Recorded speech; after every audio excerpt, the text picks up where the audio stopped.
वैदिक काल में वस्त्र निर्माण का शिल्प भी बहुत अच्छी अवस्था में था। ऊन और रेशम कपड़े बनाने के लिए विशेष रूप से प्रयुक्त होते थे। यह सहज में अनुमान लगाया जा सकता है कि रुई से भी आर्य लोग भलीभांति परिचित थे। सिंधु सभ्यता के आर्थिक जीवन का विवरण देते हुए उन लोगों का उन प्रमाणों का उल्लेख है जिनसे इस सभ्यता के लोगों का रुई से परिचय सिद्ध होता है। आर्य लोगों के लिए यह बहुत सुगम था कि वे अपने से पूर्ववर्ती सिंधु सभ्यता के लोगों से रुई की खेती और उपयोग को भलीभांति सीख सके। सूत काटने और उससे अनेक प्रकार के वस्त्र बनाने के व्यवसाय में भी आर्य लोग अच्छे और कुशल थे। वे सिर पर पगड़ी धारण करते थे, नीचे धोती या साड़ी पहनते थे और कंधे पर चादर का प्रयोग करते थे। स्त्रियों और पुरुष दोनों ही आभूषण पहनने का शौक रखते थे, या कह सकते हैं कि स्त्री और पुरुष दोनों आभूषण प्रेमी थे और श्रृंगार प्रिय थे। व्यापार के लिए इस युग में वस्तु विनिमय का प्रयोग होता था। वस्तुओं के मूल्य का अंकन मुख्यतः गाय को मूल्य की इकाई मानकर विनिमय का काम किया करते थे। धातु द्वारा निर्मित किसी सिक्के का चलन इस युग में था या नहीं, यह बात संदिग्ध है।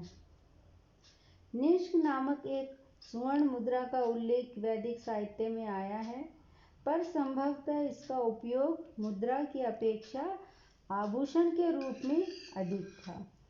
वैदिक संहिताओं में नौकाओं का भी अनेक स्थान पर वर्णन आया है।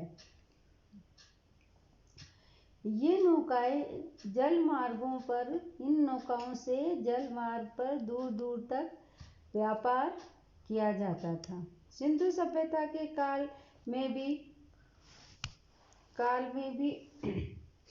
समुद्री व्यापार का प्रारंभ हो चुका था। इस काल में यह और भी अधिक विकसित हुआ। वैदिक काल में अनेक स्थानों पर पणि नामक व्यापारी का उल्लेख आता है। आर्यों का मुख्य व्यवसाय कृषि था। ऋग्वेदिक कालीन जो आर्य थी वो कृषि करना जानते थे तथा कृषि उस समय उन्नत अवस्था में भी थी। हल और बैल का प्रयोग किया जाता था। भूमि की सिंचाई की जाती थी।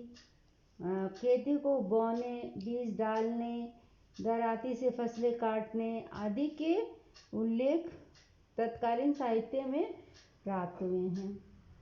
भिन्न भिन्न फसलों के लिए भिन्न भिन्न ऋतुएं भी थी। ऋग्वेदिक काल में मुख्यतः जौ व धान की खेती की जाती थी। गाय का पशुओं में अत्यधिक महत्व था। गाय के अतिरिक्त घोड़ा, भैंस, ऊंट, बकरी, हाथी आदि भी पाले जाते थे। पशुओं के कानों पर निशान लगाया जाता था ताकि उसका मालिक उसे पहचान सके।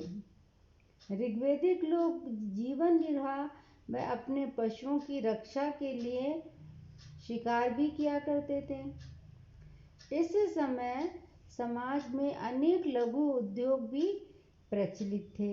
इन लघु उद्योगों में बढ़ई, लुहार, सुनार, चर्मकार आदि प्रमुख थे। स्त्रियों के व्यवसायों में कपड़ा बुनना, सिलाई करना, घास से चटाई बनना आदि उल्लेखनीय थे। ऋग्वेदिक काल में व्यापार करने वालों को पणि कहा जाता था। व्यापार में वस्तु विनिमय की प्रणाली प्रचलित थी। निष्ठ सोने के आभूषण और सिक्के दोनों के लिए प्रयोग होता था। वाणिज्य एवं व्यापार ऋग्वेदिक समाज की अर्थव्यवस्था का एक महत्वपूर्ण अंग था।